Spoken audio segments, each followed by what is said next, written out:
유튜브 시청자 여러분 안녕하세요. 혼자 다 아는 남자 혼다입니다. 지난 몇 시간 동안 훌라구의 아랍 원정이 재개되는 과정에 대해서 살펴봤는데요. 훌라구 같은 경우는 페르시아를 정복하고 이후에 바그다드를 정복하면서 아바스 왕조를 굴복시키고 거기에 더해서 현재 시리아 수도인 다마스커스까지 굴복시키게 됩니다. 이렇게 계속 상승가도에 있던 훌라구가 이제 이집트의 카이로에서 출격한 맘루크 본군과 부딪히는 게 이번 시간의 내용입니다. 그러면은 지난 시간의 끝부분과 내용을 한번 이어보도록 하겠습니다. 자, 이제 다마스커스까지 함락한 몽골군. 몽골군은 얼마 안 돼가지고 팔레스타인의 도시인 나블루스 그리고 현재 가자지구 있는 쪽까지 점령을 하게 됩니다. 키트부카는 다마스커스 점령한 뒤에 3주일 동안 시리아의 무슬림 지역을 완전히 정복을 합니다. 뚜렷한 저항이 없기도 했지만 도망쳤던 시리아 지역의 술탄 안 나시르를 제가 앞에서 책임을 굉장히 물었던 그 술탄 있잖아요. 그 도망쳤던 술탄을 공교롭게도 이 상황에서 생포를 하게 됩니다. 그래서 이 술탄을 인질로 잡고 수비대의 항복을 계속해서 요구하는 방식으로, 강요하는 방식으로 이 팔레스타인과 이스라엘 지역까지 완전히 굴복을 시키게 됩니다. 자, 이제 아이유브 왕조의 본거지인 이집트로 향하는 길이 활짝 열렸습니다. 이슬람 왕조 측면에서는 완전히 헬게이트가 열린 거고 몽골 입장에서는 고속도로가 열린 상황인데 이런 상황에서 몽골군이 아이유브 왕조의 이집트를 쉽게 정복을 하는 거냐? 결코 그렇지가 않습니다. 아까 말씀드렸다시피 이집트는 루이 9세의 집요한 공격을 결국에 격퇴해낸 그런 강력한 군사 집단인 맘루크가 있었고 또 그런 맘루크들이 아이유브 왕조의 술탄을 살해하고 자신들의 정권을 창출한 그런 상황이 됐습니다. 그러면은 이 맘루크 군단이 몽골군과 어떻게 격돌하게 되는지 그걸 상황극으로 묘사하도록 하겠습니다.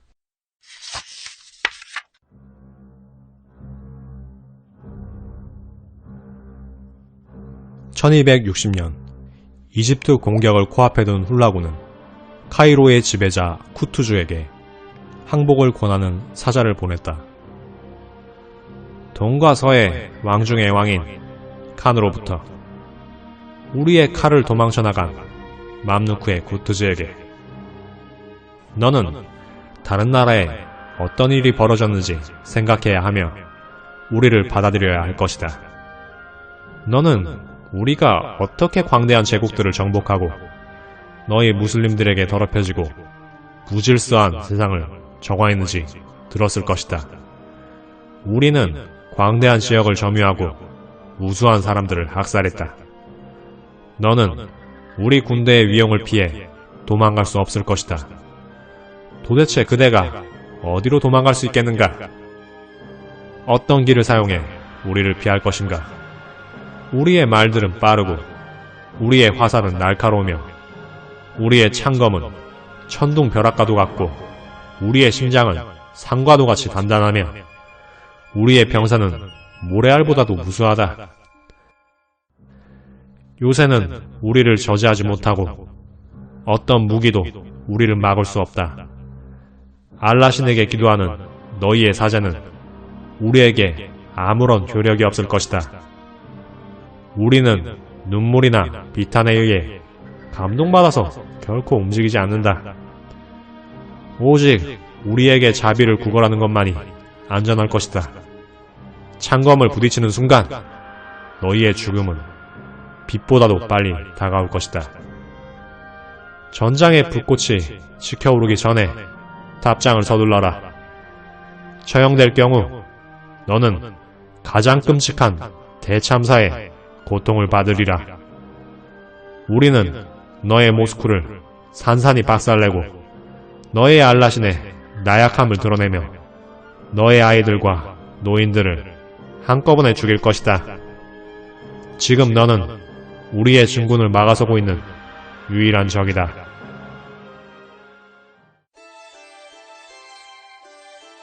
몽골의 훌라구가 맘루크의 술탄인 이 쿠투즈에게 이런 서신을 보내왔군. 바이바루스, 이슬람의 구원을 위해 찾아온 나의 동맹자여, 그대는 훌라구의 사신을 어떻게 대해야 된다고 생각하는가?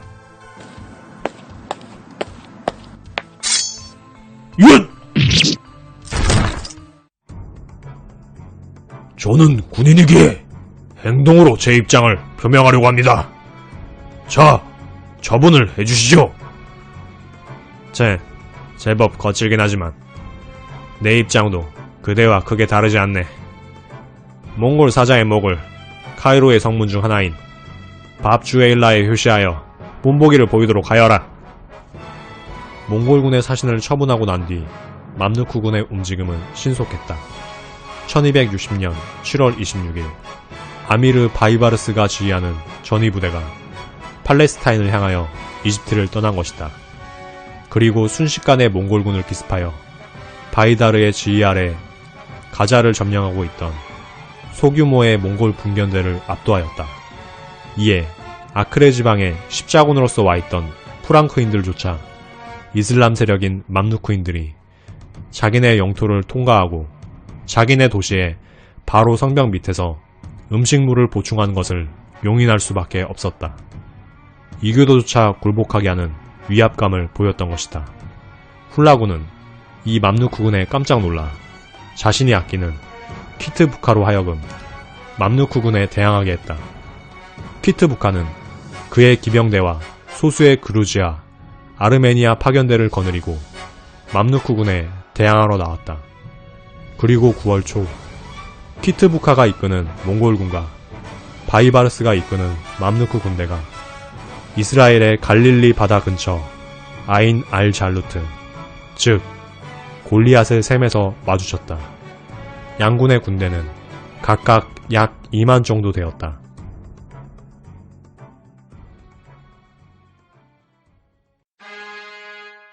그리고 1260년 9월 3일 아침 결전이 시작되었다.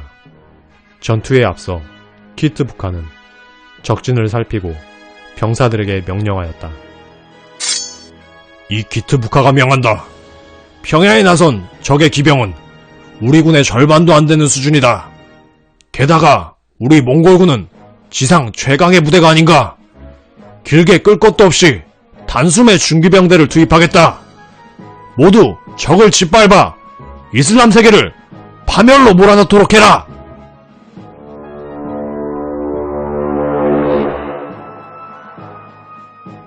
돌격하라!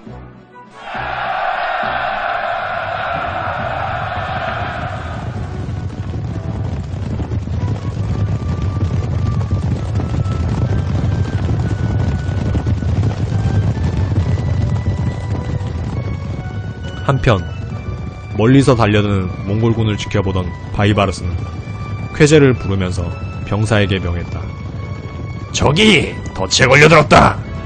몽골군은 서방 원정에서 이탈리아 상인으로 하여금 이집트 술탄에게 슬라브인을 노예로 팔았다. 그리고 그 슬라브인의 상당수가 우리 맘누크군의 전사가 되어 있지. 우리 무슬림의 원한과 몽골군과 싸웠던 슬라브인들의 지혜를 더해 몽골군에게 참패를 안겨주겠다. 우선 경기병대는 우리 군의 후위를 맡아 적을 깊숙이 유인하도록 해라. 바이바르스가 출격시킨 경기병대는 몽골 중기병대와의 교전에 밀려 계속해서 후퇴하고 있었다. 하지만 간간히 후퇴하면서 추격하는 몽골군에게 피해를 주고 있었다. 이동 방향과 반대인 뒤로 화살을 발사하는 파르티안 샷을 구사하고 있었던 것이다.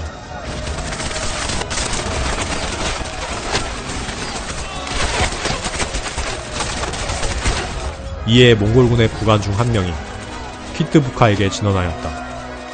키트부카님, 적의 경기병의 몸놀림이 예사롭지 않습니다.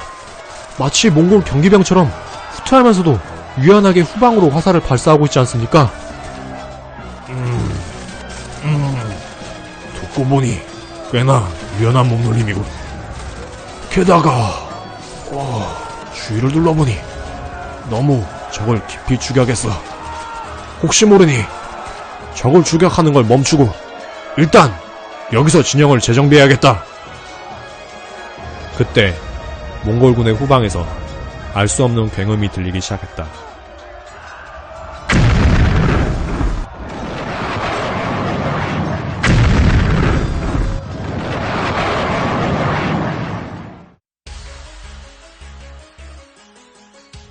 그것은 맘루크군이 발사한 폭발하는 대포, 아라비아어로 모아드파였다.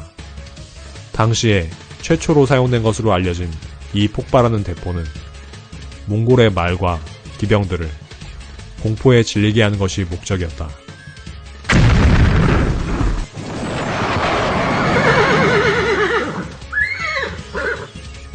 평소 공성전에서 화포를 빈번하게 사용했던 몽골군이었지만 후방에서 알 수 없는 굉음이 들려오자 극심한 혼란에 빠지고 말았다. 그때 바이바르스가 명했다. 대포로 몽골군이 혼란에 빠져있다. 그들이 후방으로 퇴하기 전에 근처 계곡에 매복해 있던 기병들로 하여금 몽골군을 협공하게 해라. 명정을 쏘아라.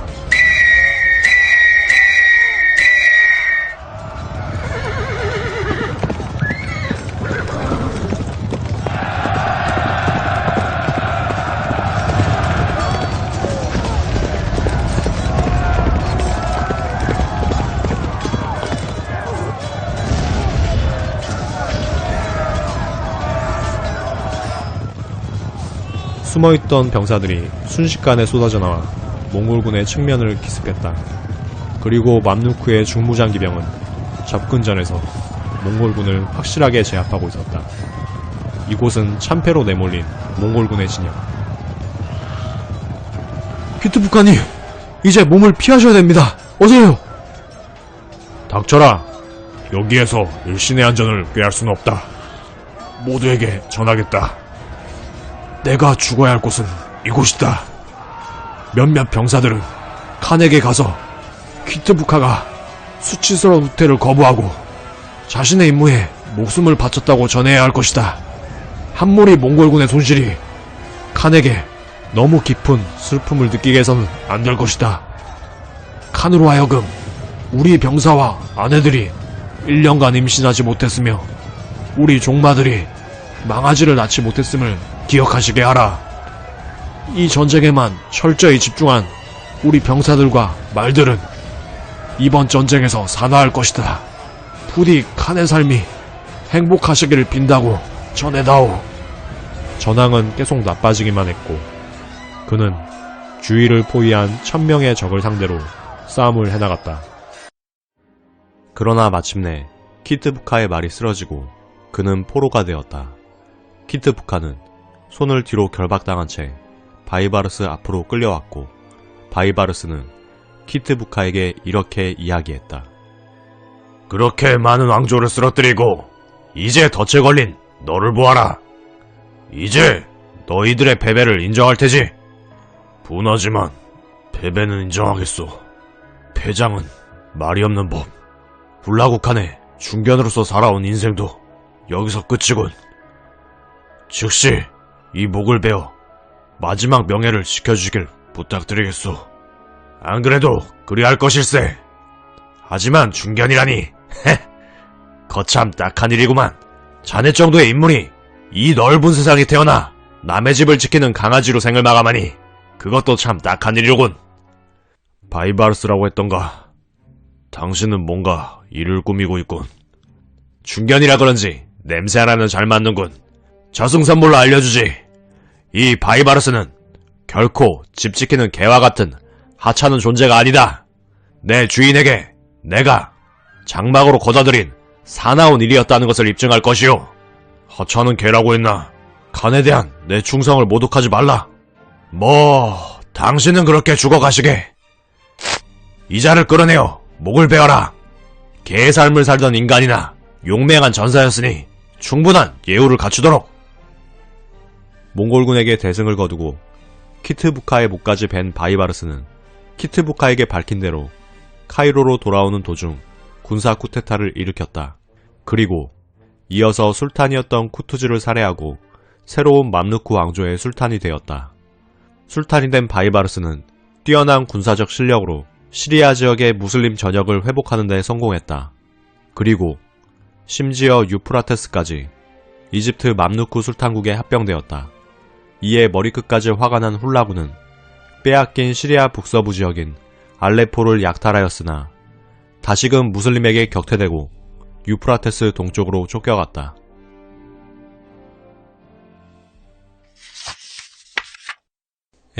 앞서의 상황은 일명 아인잘루트 전투라고 하는 몽골군과 맘루크 술탄국의 결전이었습니다. 몽골군의 몇 안 되는 참패로 알려져 있는 그런 전투인데요. 제가 묘사한 거에 한해서 말씀드리자면은 1221년에 호라즘 왕조의 잘라루틴이 시기쿠투크가 이끄는 3만 기병을 격파한 일이 있었죠.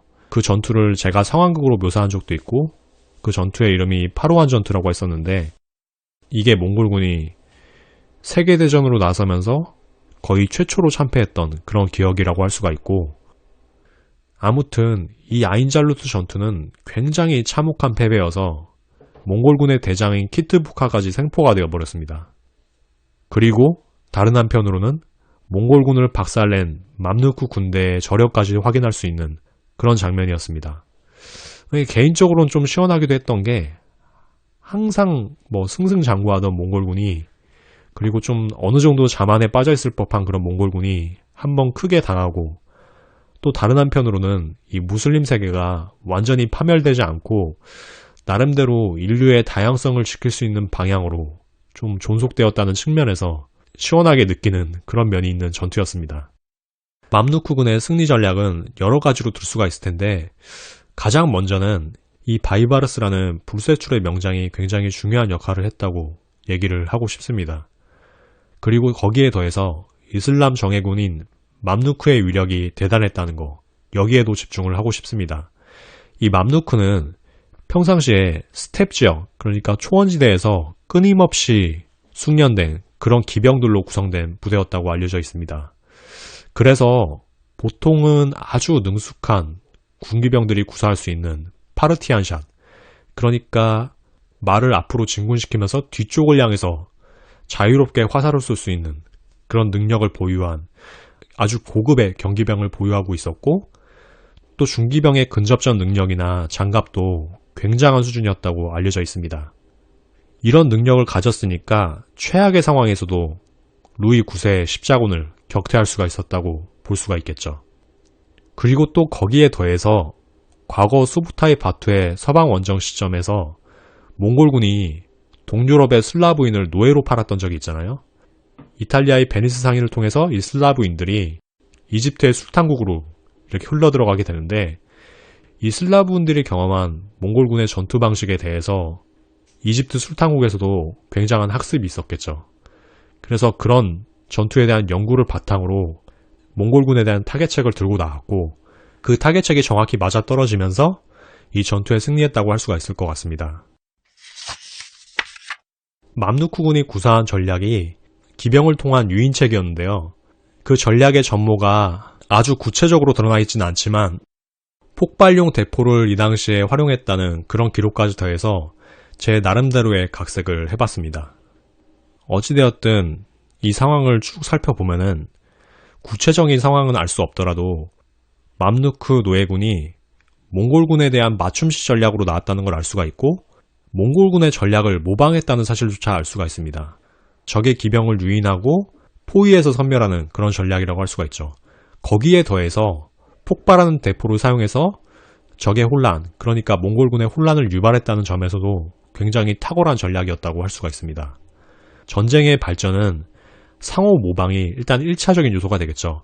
적으로부터 굉장히 좋은 요소를 받아들이는 거. 그리고 두 번째로 거기에다가 자신이 생각한 새로운 전술적인 요소를 첨가함으로써 지속적으로 계속해서 발전할 수 있다고 생각을 합니다.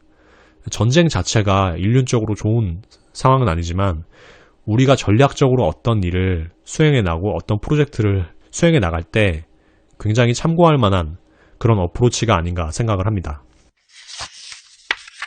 몽골군은 이렇게 쫓겨나갔다는 건 알겠고 그렇다면은 이 바이바르스가 이끄는 맘루크 왕조의 운명이 어떻게 됐는지 그걸 좀 궁금해하시는 분들이 있을 것 같아서 간략하게 그 부분을 좀 요약하고 지나가도록 하겠습니다. 맘루크 왕조는 일단 무신들의 쿠데타로 세워진 그런 정권이죠. 바이바르스 같은 경우는 이집트, 시리아를 재통합해가지고 연합왕국을 다스리는 술탄이 되었을 뿐만이 아니라 이후에 2세기 반 동안 계속 이어지는 맘루크 왕조의 태조가 됩니다. 그러니까 이 시기로부터 1517년까지 이 맘루크 술탄국이 존속이 되거든요. 이런 거대한 이슬람 제국의 태조라고 할 수가 있는 거죠. 반면 이렇게 확장되는 바이바르스의 맘루크 술탄국에 밀려가지고 몽골의 훌라구는 시리아 바깥쪽으로 밀려납니다. 그래서 참 안습하게도 이번 편이 시작할 때와 비슷하거나 혹은 더 안 좋은 상황으로 밀려나게 됩니다. 이 훌라구 같은 경우에는요. 이제 마지막으로 이번 편을 마무리 지으면서 아인잘루트 전투의 영향에 대해서 좀 살펴보도록 하겠습니다. 중동 지역에 대한 영향력은 제가 충분히 설명을 한 것 같고, 이 전투가 서구 문명의 안정에도 굉장한 영향이 있었다는 그런 견해에 대해서 좀 소개를 해드리려고 합니다. 만약에 몽골군이 이 아인잘루트 전투에서 승리를 하고 이집트 정복에 성공을 했다면은 이 훌라구가 북아프리카를 거쳐가지고 지브롤터 해협, 그러니까 지중해를 건너면은 스페인 지역으로 다다를 수 있는 그런 위치까지 가버리게 됐다면은 정말 유럽 측면에서는 무서운 상황이 초래될 수가 있었다는 얘기죠. 이미 주치 가문이 폴란드 지역까지 점유한 그런 상황이었기 때문에 몽골군이 이 지브롤터 해협을 건너가지고 스페인 지역까지 향할 수 있게 됐다면은 유럽 전체가 굉장히 큰 위협에 휩싸일 수 있었을 겁니다. 거기다가 이 지브롤터 해협은 굉장히 좁잖아요. 고대에는 헤라클레스의 기둥이라고도 할 만큼 거의 이어지다시피 한 그런 해협이기 때문에 몽골군이 이 해협을 건너는 것도 그렇게 어려운 일이 아니었을 거라는 생각이 들고요. 이렇게 유럽에도 위협적인 상황이 될 수가 있었는데 그런 상황을 막아낸 게 어떻게 보면 이 맘루크 술탄국이었다. 이런 견해도 있다는 거죠. 더 나아가가지고 유럽이 이 시기에 몽골에 위협을 당했다면은 과연 유럽에 르네상스가 일어날 수 있었겠는가? 이런 더 나아간 견해들도 있고요. 어찌되었든 간에 세상은 우리가 지금 아는 세상이 안 되었을 가능성이 굉장히 높다는 거죠. 근대 이후로 서구 문명이 전 지구를 지배하는 그런 문명이 됐는데 그런 상황이랑 전혀 다른 상황이 나타났을 수도 있다는 그런 얘기죠. 자, 이쯤에서 오늘 이야기를 마무리 지으려고 하고요. 다음 시간에는 쿠빌라이와 아리크 부케가 데칸 승계 다툼을 어떻게 벌이는지 거기에 대해서 좀 다루도록 하겠습니다. 이번 시간에도 주치 가문이랑 이제 훌라구가 조금씩 갈등을 벌이기 시작하는 그런 상황에 대해서 묘사를 했는데 정말 그 이상으로 같은 배에서 태어난 형제끼리 데칸이라는 자리를 두고 승계 다툼을 하는 굉장히 극적인 상황에 대해서 묘사를 하도록 하겠습니다. 오늘날에도 대기업 총수들 아들들끼리 싸우는 그런 모습들을 보면은 참 예나 지금이나 변한 게 없구나 이런 생각도 하게 되는데, 아무튼 그런 고륙상쟁에 대해서 묘사를 하도록 하겠습니다. 지금까지 청취해주셔서 감사하고요. 다음 회 쿠빌라이와 아리크 부케의 데칸 승계 다툼에서 뵙도록 하겠습니다.